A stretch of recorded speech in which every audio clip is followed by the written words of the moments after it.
আজ শনিবার 23শে জ্যৈষ্ঠ 2025 সালে 7ই জুন। মেষ রাশি, মেষ লগ্ন, এই সাইনের জাতক জাতিকাদের আজকের দিনটি কিন্তু এক প্রকার বেশ কাটতে চলেছে।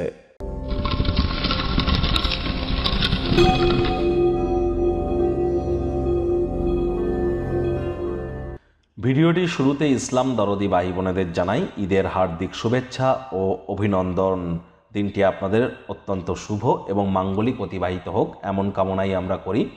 আর আজ যেহেতু শনিবার, সনাতনী হিন্দু ভাই বোনেদের বলবো অবশ্যই শনি মহারাজের বীজ মন্ত্র ওম প্রাং প্রিং প্রং শনিশ্চরায় নামা অথবা ওম শ্যাম শনিশ্চরায় নামা, যে কোনো একটি 108 বার জপ করুন, অত্যন্ত লাভান্বিত হবেন।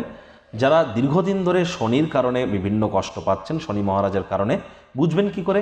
দেখুন, হয় আপনাদের মাত্রা অতিরিক্ত হেয়ার ফল হচ্ছে, অতিরিক্ত মাথার চুল পড়ছে, অথবা আপনারা টাইমের কাজ টাইমে করে উঠতে পারছেন না, স্কিন আপনার ড্রাই হয়ে যাচ্ছে, শুকিয়ে যাচ্ছে, তাহলে বুঝতে হবে যে শনি কিন্তু আপনাদেরকে নেগেটিভ ইম্প্যাক্ট দিচ্ছে। তাহলে আজ আপনারা অবশ্যই শনি মন্দিরে যান, সরিষার তেল, কালো তিল, নীল মোমবাতি, অপরাজিতা ফুল, ধূপ বাতাসা নিয়ে এবং একটি চামড়ার জুতো পরে যান, আরও একটি নতুন জুতো সঙ্গে নিয়ে যান। এবার আপনি শনিদেবের মন্দিরে গিয়ে পুরোহিতের কাছে নিজের নামগোত্র ধরে পুজো দিয়ে দিন। তারপর শনিদেবের স্মল ফিঙ্গার বা কোড়ে আঙুলে একটু সরিষার তেল লাগান। তারপর নীল মোমবাতিটা জ্বালিয়ে দিয়ে আপনি এই বীজ মন্ত্রটা 108 বার জপ করে নিজের মনস্কামনাকে জ্ঞাপন করুন। তবে শনিদেবের চোখের দিকে কিন্তু তাকাতে নেই।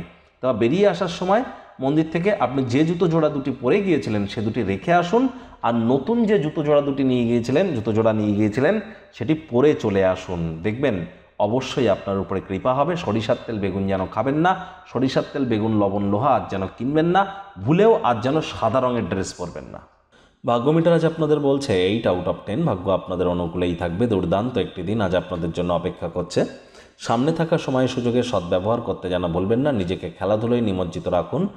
দেখুন, কোনো না কোনো স্পোর্টস, সে ইনডোর হোক আউটডোর হোক, খেলাধুলোয় যুক্ত থাকলেই কিন্তু চিরস্থায়ীভাবে যৌবনকে ধরে রাখতে পারবেন। অর্থগত ব্যাপারে আয় ইনকাম বাড়বে। নতুন উদ্যোগ পরিকল্পনার পাশাপাশি নতুন নির্মাণ কার্যের শুরুয়াত আজ করা যেতেই পারে। কাজের প্রতি নিষ্ঠা, কঠোর পরিশ্রম এগুলি দৃষ্টিগোচর হবে, যার ফলস্বরূপ আর্থিক কিছু পুরস্কার কিন্তু আপনাদের জন্য আসতেই পারে। নতুন উদ্যোগ পরিকল্পনার পাশাপাশি নতুন নির্মাণ কার্যের শুরুয়াতও আজ করা যেতেই পারে। চাকরিজীবী যারা আছেন তাদের অফিসের পরিবেশ এক প্রকার বেশ। বস কলিগদের সাথে ভাব ভালোবাসাও বাড়বে, কর্মে গতি অনুভব করবেন। নিজের মেধা দক্ষতা ট্যালেন্টের দৌলতে প্রশংসার পাত্রপাত্রীও আপনারা হতেই পারেন। রাজনীতিবিদ যারা আছেন জনসংযোগ বৃদ্ধি করুন, সমাজে পপুলারিটিও আপনাদের কিন্তু ইনক্রিজ করতে চলেছে। আজ শিক্ষার্থী বিদ্যার্থীরা যে কোনো প্রকার পরীক্ষা প্রতিযোগিতায় সফলতা অর্জন করবেন।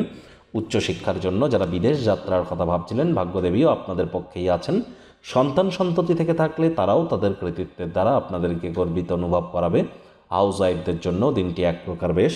প্রেমিক প্রেমিকা, স্বামী স্ত্রী উভয়ের ক্ষেত্রেই বলবো, ফুল ফুটুক আর না ফুটুক, আজ আপনাদের প্রেমের বাগানে বসন্ত। দিনটিকে যতটা সম্ভব রোম্যান্টিক করে তোলা যায় সেই প্রচেষ্টাই তো আপনাদের জারি রাখা উচিত। অবিবাহিতদের বিবাহের যোগ পরিলক্ষিত হচ্ছে। যারা প্রেমে পড়েননি তাদের জীবনে স্বপ্নের নারী পুরুষের আগমন ঘটতেই পারে, তবে প্রচেষ্টা তো আপনাদেরকেও করতে হবে। বিয়ের যোগ মানে এই নয় যে বিয়ে আপনাদের হয়েই যাবে।